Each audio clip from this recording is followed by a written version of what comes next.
water bottle away, sir. Put your foot down. I feel like we're sitting too close. Because I want to be able to look. No, I think I want to be able to look at him. Hi everybody, Travis and Brandy with POPEventCompany here, and we are doing the first video in our series of pop debates where we discuss topics that our clients bring to us when they have a question or a hard time making a decision between this option or that option. And so we're going to talk about pros and cons for both and discuss those, and hopefully it'll give you the ability to make a decision that is right to personalize your event.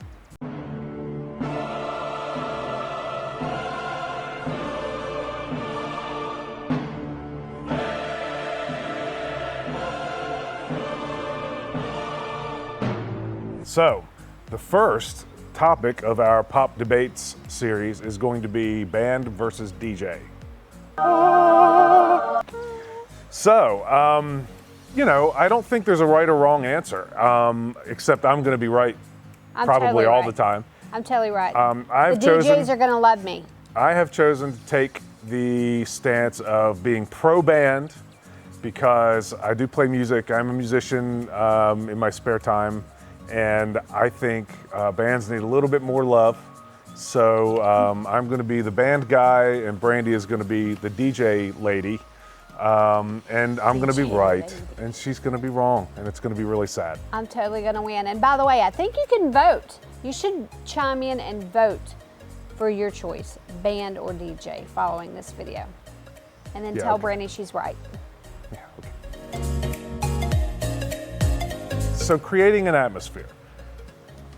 I believe that the live band has much more ability to create a fun atmosphere that you want. You can personalize the style of music that you want, and a band is always going to bring more energy.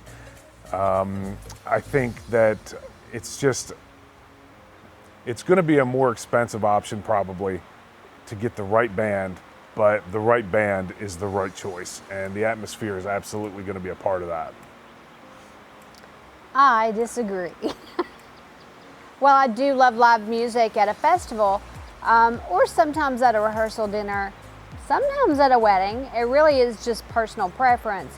I know that setting the atmosphere is driven by a DJ. They read the crowd, they know when to hype up the energy, and they know when to slow it down.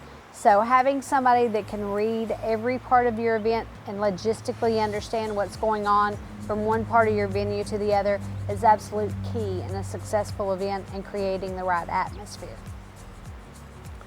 Okay. Boom. Okay. So I think so. If I'm an experienced band, I know how to read a crowd, and a good front man can read a crowd, make a change on the fly, change the playlist, the set list, and accomplish the same goal. So I don't think you're really going to gain anything by it being a DJ over a band. I disagree with that, and here's the reason why: because hiccups happen at events, and it's not always about a set list. So with a DJ, if something's getting slowed down, they know how to make up time in a way that a band can't. You have a predetermined amount of time for a set list, whether it's 45 minutes to an hour, where a band's going to be there for or a DJ will be there for several hours and know exactly what the flow of the event is in a way that a band doesn't get connected.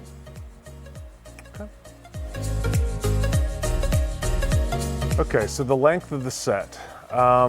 This is an important decision because a band is typically going to play a 3-hour reception. So you want to be really careful and thoughtful about the songs that you choose for that band. My suggestion is give them some leeway. If a 3-hour set is going to be 25, 30 songs, make sure they have 45 or 50 that they can pull from so that they can make a decision on, one, managing your time a little bit better, because some songs are going to be shorter and longer versus others. But that is an important thing to keep in mind, because you want to know how long you want your reception or your party to last. Okay, so timing is a big part of why people choose DJs, because the average wedding is 3 to 4 hours, not including the ceremony or the cocktail hour. So with that being said, most bands aren't going to play for 5 or 6 hours continually. There, again, is a different atmosphere for each particular moment of your timeline. So from your cocktail hour, you're going to want ambient music being played in the background. For your dinner service, very much the same way. And then you're going to want to ramp it up for dancing later in the evening. All in, again, you're looking at least a 4-hour minimum, which is usually what a DJ will charge for, at least a 4-hour minimum. Do you want to start? So one of the reasons why I usually choose a DJ is because they can work with the planner, the coordinator, back of the house, front of the house, to be the face of the event. So if you have special moments within the event timeline and or you have announcements and speeches that need to be made throughout the night, this person will not only just push play or mix music the rest of the night, they're also going to be that person that proactively takes the microphone and makes those announcements. And that's a very, very important tool when you're trying to connect hundreds of people at one various moment. So I think having somebody there that understands, again, the flow in an event timeline, especially a seasoned pro, that's going to keep your event moving and it's going to feel seamless and amazing throughout the night.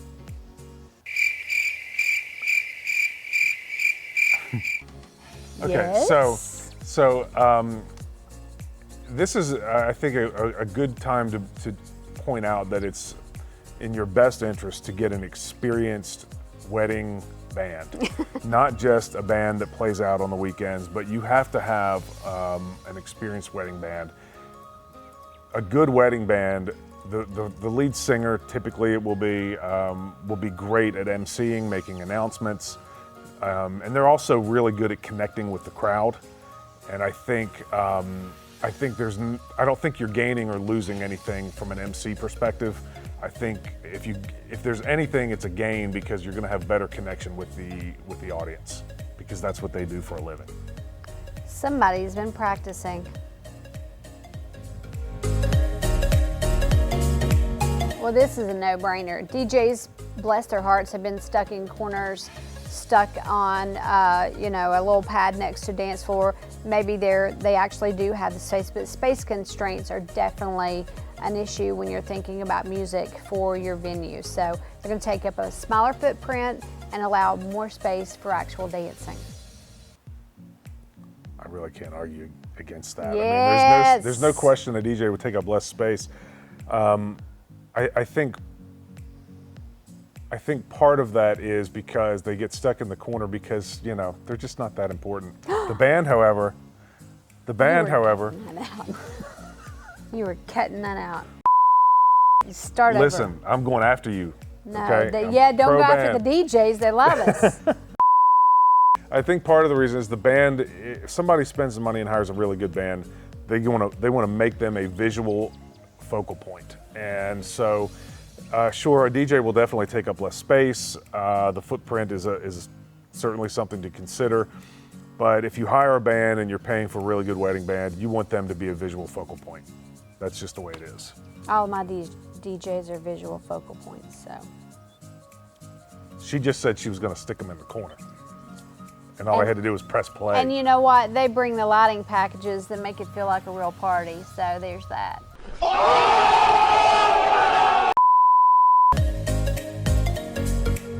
So from a DJ perspective, again, always pro DJ, I will say this will probably be an easier thing for a DJ to accomplish in that they have decades of music at their fingertips and don't have rehearsed playlists. So if somebody comes up and they want to hear a song from the 50s or 60s and dedicate it back to the grandparents that are in the audience, chances are they're going to be able to get that on the fly as long as they have access to Wi-Fi.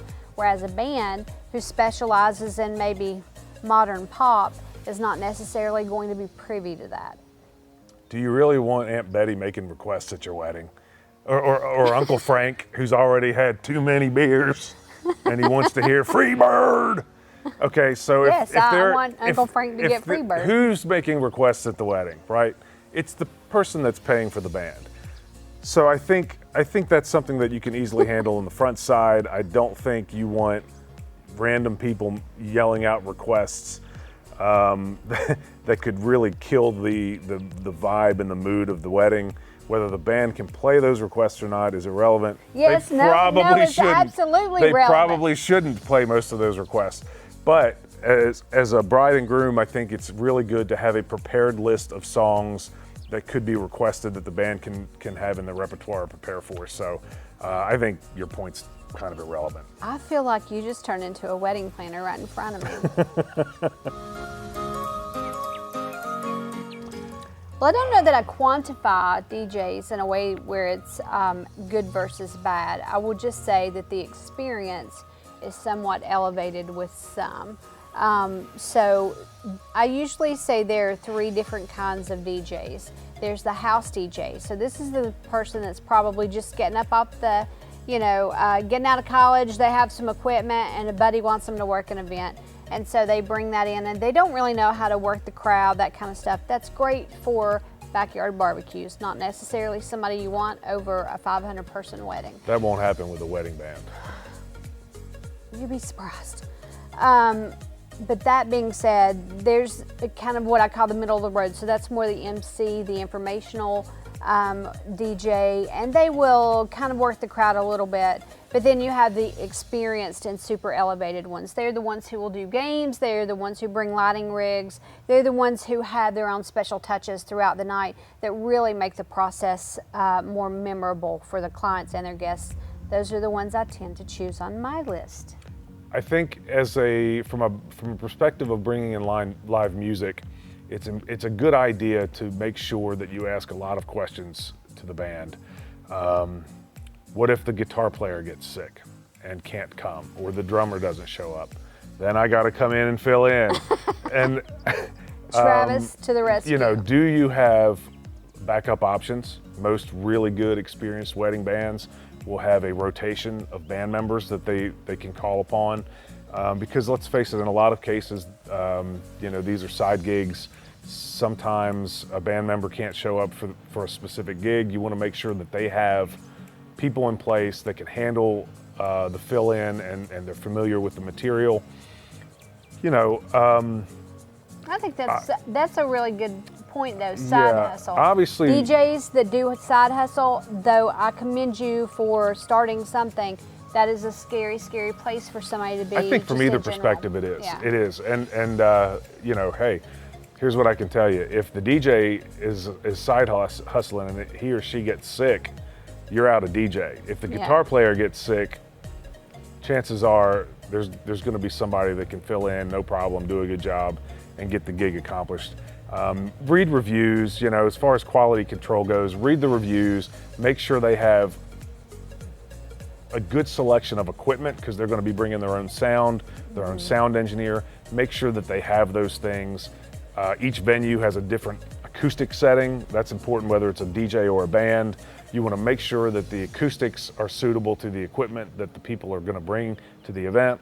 And that's why you pay more to get a really good band or a really good DJ. Surprisingly, DJs can save you money. However, a really good DJ is really worth the money. So this is definitely something you don't want to skimp on when it comes to selecting the music for your wedding, because you get what you pay for. Everybody says it, but it's absolutely the truth, or else it wouldn't, that saying wouldn't exist. So with that being said, I would always go with a really reputable DJ service. 99.9% of the time, they will be far less expensive than live music because you don't have to worry about staging and sound and logistical details that you would with a band. That is true, mainly because a good band is just worth more. But. Okay. What I would recommend, in all seriousness, as we argue these points, because there's not a right or wrong answer either way, it's what's right or wrong for you. If I were going to have a high budget wedding, I would absolutely hire a band. No question about it. They're going to be more expensive. They're going to be worth it. They're going to be interactive. They're going to be entertaining. And I think that's where the band is much more suited. you know, if you want somebody to play a playlist, a DJ is the right call for you. But if you want something that's really high energy and entertaining, there's no question a band is a better option if you have it in your budget. I don't know what his budget is, but my preference would be band and DJ. Ooh. So there are a few ways She's to accomplish moonwalking that. back now. No, if you have the budget, listen, like to create the ultimate experience, having some live music and having a DJ, somebody again that logistically can help control the night, is going to be amazing for the experience that it gives. So with that being said, great ways to work in live music. Definitely rehearsal dinners. Had one just this last weekend and they blew the crowd away. It was amazing. And then they had a really talented DJ to oversee their reception, so it was a completely different vibe. We also have moments, and we have an event coming up pretty soon where they have a live band that'll play a couple of sets, and they have a DJ that will play in between the sets and then roll the party out the rest of the night. So if you have it within your budget, having options to be able to include both are always going to be your best bet. I agree with that 100%. The band is going to be the focal point for the main part of the party, but there are times where the band might need a break. We're lucky with this particular event that Brandy's talking about. They have 9-10 band members. They rotate. They go nonstop. But before the dance party starts, during dinner and cocktail hour, they're going to have a DJ, an exceptional DJ at that, handling that part of the event. 3 hours of nonstop dancing and party band. And then after that, they're going to do some late night foods and have the DJ carry on until what, 1 in the morning or something like that? Yeah. And I'd like to note that part of the reason why they hire a planner in all this, because I'm gonna bring it back to center, is because somebody has to work with both the band and the DJ to intermingle their playlist. Nobody wants repetitive music. So being able to facilitate a really good itinerary and finding a band and a DJ that can work together will be key. For me, I think it just really depends on the type of event that you're having and what you want to be the most important focal point of that event. Whether if it's the dinner, then spend more money on the dinner. Get a good DJ that you know you can trust and rely on. Again, that's a good communicator, but spend the money on the things that are most important to you. If the entertainment, if you're really musical and you really want the entertaining side, I think a band is going to give you a great atmosphere. There are DJs that can absolutely accomplish that too. It's a smaller number, and we are extremely particular about who we would use in an instance like that. But man, even to the end, he's digging. I'm just DJs, saying. I need you to comment below. What is your choice, band or DJ, people? I need to know. I was told pro band was my argument, so I'm going all in. Man, he's like getting, like, this is harsh. Ultimately, it's about what's best for you, and there's not a wrong answer. There really isn't, and that's the most important thing. We could do this again in an hour, and I can be on the DJ side, and Brandy could talk about the band side. We've experienced greatness. We've been from very both fortunate, options. very fortunate. We have a plethora of amazing options for bands and DJs in our region, so we've been very, very blessed with the people that we get to work with ultimately. So there are very few people that there are no people that I would ever recommend that I think would not elevate your event to the 9th degree. Like the page, like the video, comment on what your choices have been or what you're thinking about for your event. And if you have any questions or comments, we'd love to hear them. If you have any subjects you want us to kind of debate, let us know below.